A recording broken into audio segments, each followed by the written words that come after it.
Welcome back to one and only 100% success YouTube channel. તો હું તમારો દોસ્ત લઈને આવી ગયો છું એમસીક્યુઝ પ્રશ્નો। તો આની પહેલાંના એમસીક્યુના વિડીયો તમે ન જોયા હોય તો એ તમને અહીંયા આઈ બટનમાં ઉપર જોવા અવશ્ય મળશે। એ પહેલાં વિડીયોને લાઈક, શેર અને કમેન્ટ સેક્શનમાં કમેન્ટ કરવાનું ન ચૂકતા। અને હા મિત્રો, લાઈક કરો જેથી કરીને મારો આ વિડીયો તમામ કે જે લોકો સબ ઓડિટરના વિડીયો સર્ચ કરતા હોય એમના પાસે પહોંચી શકે। તો ચાલો ખોટો સમય બરબાદ ના કરતા શરૂઆત કરીએ આજના આપણા વિડીયો લેક્ચરની। ગ્રાહક સુરક્ષા ધારો 2019 ક્યારથી અમલી બન્યો ભાઈ? તો મિત્રો ગ્રાહક સુરક્ષા ધારો 2019ની વાત છે, બરાબર। તો એ 20 જુલાઈ 2020થી બરાબર 20 જુલાઈ 2020થી ભાઈ અમલી બન્યો। મિત્રો આમાં સુધારા થયા હતા ગ્રાહક સુરક્ષામાં। જે ધારો હતો બરાબર 1986નો, એમાં સુધારા કરવામાં આવ્યા હતા। અને ભાઈ જે ગ્રાહક સુરક્ષા ધારો 2019ના નામથી ભાઈ ઓળખાણો હતો અને 20 જુલાઈ 2020ના રોજ ભાઈ જેનો અમલ શરૂ થયો હતો। તો યાદ રાખજો ભાઈ, આવા પ્રશ્નો પૂછાઈ શકે। ગ્રાહક સુરક્ષા ધારો 1986ના સ્થાને કયો નવો કાયદો અમલી બન્યો છે? તો ગ્રાહક સુરક્ષા ધારો 2019 અમલી બન્યો છે। ગ્રાહક સુરક્ષા ધારો 2019ને ભાઈ અમલી બનાવવામાં આવ્યો। ત્યારબાદ આગળ વધીએ ભાઈ। ગ્રાહક સુરક્ષા ધારો 2019માં ગ્રાહકોના કેટલા અધિકારો દર્શાવવામાં આવ્યા છે? તો મિત્રો ગ્રાહકોના અધિકારોની વાત છે ભાઈ। અધિકારોની વાત હોય એટલે આ પ્રશ્નમાં સાચો જવાબ શું આવે છે? તમે જવાબ જાણતા હશો, કારણ કે આવા પ્રશ્નો મિત્રો પૂછાઈ શકે, બરાબર। એટલા માટે યાદ રાખો ભાઈ, ગ્રાહકોના અધિકારોની વાત છે ભાઈ। તો ગ્રાહકોના કેટલા અધિકારો છે ભાઈ? 6 અધિકારો છે ગ્રાહકોના। કેટલા અધિકારો ભાઈ માન્ય ગણવામાં આવ્યા છે? તો 6 અધિકારોને ભાઈ માન્ય ગણવામાં આવ્યા છે। તો યાદ રાખો ભાઈ, ગ્રાહકોના કેટલા અધિકારો? 6 અધિકારો। ત્યારબાદ આગળ વધીએ ભાઈ। નેક્સ્ટ પ્રશ્ન આપણી સમક્ષ આવી ગયો છે। તો રાજ્ય ગ્રાહક સુરક્ષા પરિષદની 1 વર્ષમાં ઓછામાં ઓછી કેટલી મિટિંગ ભરવામાં આવે છે? તો મિત્રો યાદ રાખો કે રાજ્યમાં જે ગ્રાહક સુરક્ષા પરિષદ હોય ભાઈ એની વાત છે આ।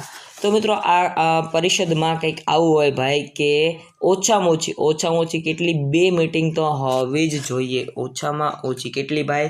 2 મિટિંગ તો કરવાની હોય જ ભાઈ। ત્યારબાદ ગ્રાહક સુરક્ષા ધારો 2019ની વિશેષતાઓમાં શાનો સમાવેશ થાય છે? તો આ ધારામાં ગ્રાહક ફરિયાદ નિવારણ પંચને શું મોટો ફરિયાદ કરી શકે છે? યસ, તો કરી શકે છે। આ ધારામાં ગેરમાર્ગે દોરતી જાહેરાતો વિરુદ્ધ દંડ અને સજાની જોગવાઈ કરવામાં આવે છે। યસ મિત્રો, આ પણ સાચી વાત છે। આ ધારામાં ઓફલાઈન અને ઓનલાઈન ખરીદીને આવરી લેવામાં આવે છે। યસ, તો આ પણ સાચી વાત છે। તો ઉપરની બધી વિગતો સાચી છે। અહીં આપણો સાચો જવાબ ડી બને છે। ડી આપણો સાચો જવાબ બને છે। ત્યારબાદ મિત્રો જિલ્લા ગ્રાહક તકરાર નિવારણ પંચના હુકમથી નારાજ વ્યક્તિએ કેટલા દિવસમાં રાજ્ય ગ્રાહક તકરાર નિવારણ પંચમાં ફરિયાદ કરવાની હોય? તો 45 દિવસમાં। કેટલા દિવસ? 45 દિવસમાં ભાઈ આની જાણ કરી દેવાની હોય। જિલ્લા ગ્રાહક તકરાર નિવારણ પંચના હુકમથી ભાઈ જે નારાજ વ્યક્તિ હોય એ કેટલા દિવસની અંદર રાજ્ય ગ્રાહક તકરાર નિવારણ પંચમાં ફરિયાદ કરી શકે ભાઈ?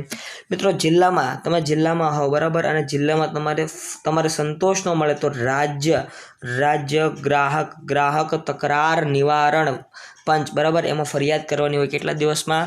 45 દિવસમાં, 45 days, બરાબર। રાજ્ય ગ્રાહક તકરાર નિવારણ પંચના કેટલા સદસ્યો હોય છે? તો અધ્યક્ષ ઉપરાંત ઓછામાં ઓછા 4 સભ્યો ભાઈ। અધ્યક્ષ ઉપરાંત ઓછામાં ઓછા 4 સભ્યોની વાત કરવામાં આવેલી છે ભાઈ। મિત્રો આવા પ્રશ્નો પણ પૂછાઈ શકે, કારણ કે આમાંથી ઘણા એમસીક્યુ બનતા હોય એટલા માટે ભાઈ। તો યાદ રાખતા જાઓ આવા બધા એમસીક્યુઝ। આગળ વધીએ મિત્રો। ત્યારબાદ નેક્સ્ટ પ્રશ્ન આવી ગયો છે। રાજ્ય ગ્રાહક તકરાર નિવારણ પંચમાં કેટલી રકમ સુધીની ફરિયાદ કરી શકાય છે? જો મિત્રો રાજ્ય ગ્રાહક તકરાર નિવારણ પંચની વાત છે તો 1 CR, બરાબર, 1 CR થી લઈને ભાઈ 10 CR બરાબર 10 CR ની ઓછી બરાબર અહીંયા સુધીમાં જોઈ રહ્યા છો તો આપણો સાચો જવાબ સી બને છે કે રૂપિયા 1 કરોડથી વધુ પણ રૂપિયા 10 કરોડથી ઓછી ભાઈ રાજ્ય ગ્રાહક તકરાર નિવારણ પંચમાં આટલી રકમ સુધીની ફરિયાદ કરી શકાય છે ભાઈ રૂપિયા 1 કરોડથી વધુ પણ રૂપિયા 10 કરોડથી ઓછી રાષ્ટ્રીય ગ્રાહક તકરાર નિવારણ પંચમાં કેટલા સદસ્યો હોય છે તો એક અધ્યક્ષ અને ઓછામાં ઓછા 4 સદસ્યો હોય એક અધ્યક્ષ હોય ભાઈ અને ઓછામાં ઓછા 4 સદસ્ય સભ્યો હોય ભાઈ 4 સદસ્ય સભ્યો હોય રાષ્ટ્રીય ગ્રાહક તકરાર નિવારણ પંચમાં કેટલી રકમ સુધી ફરિયાદ દાખલ કરી શકાય રાષ્ટ્રીય પૂછ્યું ભાઈ રાષ્ટ્રીય બરાબર રાષ્ટ્રીય પૂછે એટલે વધારે જ રકમ આવે ભાઈ 10 CR થી વધુ 10 કરોડથી બરાબર 10 કરોડથી ભાઈ વધુ રકમની જો દાવો હોય ને તો ભાઈ એના માટે રાષ્ટ્રીય બરાબર રાષ્ટ્રીય ગ્રાહક તકરાર નિવારણ પંચમાં ભાઈ ફરિયાદ કરવાની હોય છે તો યાદ રાખો મિત્રો આવા પ્રશ્નો પણ પૂછાઈ શકે છે ત્યારબાદ ભારતમાં સૌપ્રથમ આવક વેરો ક્યારે લાદવામાં આવ્યો તો ઈસવીસન 1860ની વાત છે મિત્રો ઈસવીસન 1860માં ભાઈ સૌપ્રથમ આવક વેરો ઇન્કમ ટેક્સ નાખવામાં આવ્યો એવું કે છે લાદવામાં આવ્યો ઇટ મીન્સ નાખવામાં આવ્યો ભારતમાં સૌપ્રથમ આવક વેરો કોણે નાખ્યો હતો તો સર જેમ્સ વિલ્સન ભાઈ આવક વેરાના ઇતિહાસની બાબતો ભાઈ યાદ રાખો પ્રશ્ન પૂછાય ભારતમાં સૌપ્રથમ આવક વેરો પૂછાય તો 1860માં કોના થ્રુ નાખવામાં આવ્યો તો સર જેમ્સ વિલ્સન દ્વારા ભાઈ આવક વેરો નાખવામાં આવ્યો ભારતમાં સૌપ્રથમ ખેતીની આવકને કરમુક્ત ક્યારે જાહેર કરવામાં આવી ભાઈ ઇન્કમ ફ્રોમ ફાર્મ્સ બરાબર મતલબ કે ખેતીની આવક ભાઈ ઇન્કમ ફ્રોમ એગ્રીકલ્ચર ભાઈ ક્યારથી બાદ મળવા મળી તો ઈસવીસન 1886 થી ભાઈ અહીં તમે જોઈ રહ્યા છો કે આ મુજબ કરમુક્ત ભાઈ મળવા મળી કરમુક્ત તરીકે ભાઈ આ રકમ તમને મળવા લાગી ઇન્કમ ફ્રોમ એગ્રીકલ્ચરની વાત છે નીચેનામાંથી કોણ માની લેવામાં આવેલ કરદાતા છે તો મૃત્યુ પામેલ વ્યક્તિના સંદર્ભમાં તેનો કાનૂની ઉત્તરાધિકારી ભાઈ એક કાનૂની કરદાતા બને વિદેશી વ્યક્તિનો પ્રતિનિધિ એ પણ કાનૂની કરદાતા બને પાગલ વ્યક્તિનો પ્રતિનિધિ ભાઈ પાગલ વ્યક્તિ હોય એની સંપત્તિ હોય ભાઈ એના પૈસા જો આવતા હોય તો એનો પ્રતિનિધિ તરીકે જેની પણ નિમણૂક થઈ હોય ભાઈ એ કરદાતા એમના વતી પાગલ વતી એ કરદાતા કહેવાય એટલે ઉપરના બધા એ સાચો જવાબ બને છે કરદાતાનું પાછલું વર્ષ અંગે કયું વિધાન ખોટું છે તો કરદાતાનું પાછલું વર્ષ હંમેશા 12 મહિનાનું હોય છે જો મિત્રો આમાં કયું વિધાન ખોટું છે આવો પ્રશ્ન કાઢો ભાઈ તો મિત્રો ખોટું વિધાન કયું છે ભાઈ કરદાતાનું પાછલું વર્ષ હંમેશા 12 મહિનાનું હોય છે આવું હોતું નથી બરાબર પાછલું વર્ષ હંમેશા 12 મહિનાનું કીધું છે ભાઈ આવું હોય નહીં બરાબર પાછલું વર્ષ એટલે કરદાતાનું હિસાબી વર્ષ તો આ વિધાન સાચું છે નવો ધંધો શરૂ કર્યાની તારીખથી 31 માર્ચ સુધીનું વર્ષ એ પાછલું વર્ષ કહેવાય આ પણ વિધાન સાચું છે કરદાતાનું પાછળનું વર્ષ 12 મહિના કરતાં ઓછા સમયનું હોઈ શકે આ પણ વિધાન સાચું છે પરંતુ સી વિધાન તદ્દન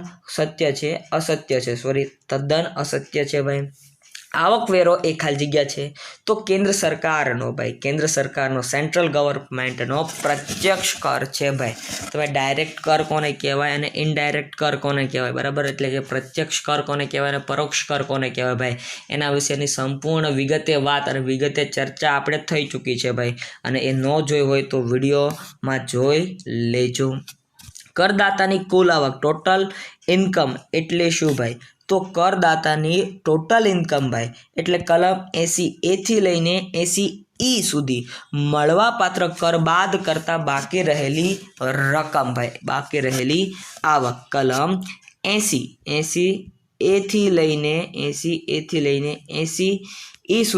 સુધી ભાઈ જે કપાત બાદ મળવાપાત્ર થતી હોય ભાઈ એની આવક બરાબર એની આવક ત્યારબાદ PAN અંગેનું વિધાન ખોટું છે આવો પ્રશ્ન છે ભાઈ તો પાન એ સ્થાયી હોય છે યસ પરમાનન્ટ અકાઉન્ટ નંબર એ એક જ ફેરી નીકળવાનો ભાઈ બીજી ફેરી કઢાવવા જાઓ ને તો આવકવેરા વિભાગ દ્વારા 10,000 રૂપિયાનો દંડ કરવામાં આવે બરાબર અને પાન કાર્ડ એ રદ કરવામાં આવે ભાઈ એટલે પરમનન્ટ અકાઉન્ટ નંબર એ સ્થાયી હોય છે, તો આ વિધાન સાચું છે. કરદાતાનું સરનામું બદલાતા પાન બદલાય છે. મિત્રો આ વિધાન ખોટું છે. બરાબર, આ વિધાન ખોટું છે. કરદાતાનું સરનામું બદલાતા પાન બદલાતો નથી. યસ, આ સાચું છે. મિત્રો પાન નંબર હંમેશા સેમ રહે છે. ભાઈ યાદ રાખો. વોર્ડ બદલાતા કરદાતાએ આવકવેરા અધિકારીને જાણ કરવી પડે છે. યસ મિત્રો, આ પણ વિધાન સાચું છે, ટ્રુ છે. બરાબર, એટલે આવા પ્રશ્નો મિત્રો પૂછાઈ શકે. યાદ રાખતા જાઓ, લખતા જાઓ બને ત્યાં સુધી. પાન લેવાનું કોના માટે ફરજિયાત છે? ભાઈ ઉપરના બધા માટે, એટલે કે આયાતકાર માટે. જેની આવક થતી હોય ભાઈ એને આયાતકાર કહેવાય. જે વસ્તુની આયાત કરતો હોય, બરોબર, વસ્તુની એક્સપોર્ટ ઇમ્પોર્ટનું કામ કરતા હોય ને બધાને ભાઈ લેવાનું હોય પાન કાર્ડ. જો આયાતકાર, નિકાસકાર, ઇમ્પોર્ટ એક્સપોર્ટ બેની વાત આવી ગઈ. ચેરિટેબલ ધાર્મિક ટ્રસ્ટ હોય ને ભાઈ એને પણ પાન કઢાવવું પડે. પરમનન્ટ અકાઉન્ટ નંબર કઢાવવો ફરજિયાત હોય છે ભાઈ ટ્રસ્ટમાં પણ. તો યાદ રાખો મિત્રો, આવા પ્રશ્નો પૂછાઈ શકે. પાન મેળવવા માટે નિર્ધારિત ફોર્મ ખાલી જગ્યામાં અરજી કરવી પડે છે, તો ફોર્મ નંબર 49 ભાઈ 49 આ ફોર્મનો પ્રકાર છે ભાઈ, જેના અંતર્ગત તમે પાન કઢાવવા માટે નવું પરમનન્ટ અકાઉન્ટ નંબર કઢાવવા માટે ફોર્મ ભરો છો એવું કહેવામાં આવે. આવકવેરા દર વિભિન્ન સ્લેબ સૌપ્રથમ ક્યારે અમલમાં આવ્યા? ભાઈ આવકવેરામાં વિભિન્ન સ્લેબ જોવા મળે, બરોબર, સ્લેબ જોવા મળે, તો એ કયા વર્ષથી અમલમાં આવ્યા? આવો પ્રશ્ન છે ભાઈ. તો વિવિધ સ્લેબ ક્યારથી અમલમાં આવ્યા ભાઈ? હવે આનો જવાબ તમારે મને કમેન્ટ સેક્શનમાં કમેન્ટ કરીને કહેવાનું છે, કારણ કે થોડીક તો ઇન્ક્વાયરી તમારે પણ કરવાની હોય. એટલા માટે ભાઈ આવો એકાદો હું સવાલ તમારી સામે મૂકતો જતો હોઉં છું. આવકવેરા દરના વિભિન્ન સ્લેબ માટે કઈ સમિતિની ભલામણ કરી હતી? તો ઇન્કમ ટેક્સ ઇન્ક્વાયરી કમિટી 1935 છે ભાઈ. ઇન્કમ ટેક્સ ઇન્ક્વાયરી કમિટી 1935 ભાઈ, એમના દ્વારા ભલામણ કરવામાં આવી હતી. કોના દ્વારા? ઇન્કમ ટેક્સ ઇન્ક્વાયરી કમિટી 1935 દ્વારા ભલામણ કરી નાખવામાં આવી હતી. આવકવેરા વિભાગનું સંચાલન અને નિયંત્રણ કોના દ્વારા થાય છે? તો central board of direct taxes. બરાબર, આવકવેરા વિભાગનું સંચાલન કોણ કરે છે ભાઈ? Central board of direct taxes ભાઈ, એમના દ્વારા ભાઈ આવકવેરા વિભાગનું સંચાલન અને નિયંત્રણ થાય છે. નિવૃત્તિ દરમિયાન કર્મચારીને મળતી કઈ રકમ કરમુક્ત છે ભાઈ? તો લીવ એન્કેશમેન્ટ. બરાબર, એન્કેશમેન્ટ મતલબ કે જ્યારે એ રજા ઉપર ઉતરતા હોય ને ત્યારે એને થોડા ઘણા પૈસા આપવામાં આવે. ત્યારબાદ ગ્રેચ્યુઇટી, ત્યારબાદ રૂપાંતરિત પેન્શનની સંપૂર્ણ રકમ. આ એટલે ઉપરની બધી જ ભાઈ, ઉપરની બધી જ આ સાચો જવાબ બને છે. આ જવાબ સાચો ઠરતો હોય છે ભાઈ, તો એ યાદ રાખો. ભારતમાં સૌપ્રથમ સિંચાઈ કમિશન કયા વર્ષમાં આવ્યું ભાઈ? 1913માં. ઈસવીસન 1913માં સૌપ્રથમ સિંચાઈ કમિશન આવ્યું ભાઈ. કેવું કમિશન? સિંચાઈ માટેનું કમિશન ભાઈ રચવામાં આવ્યું હતું 1903માં. કયા સમયગાળો ભારતમાં પૂર્વ હરિત ક્રાંતિ યુગ કહેવાય છે?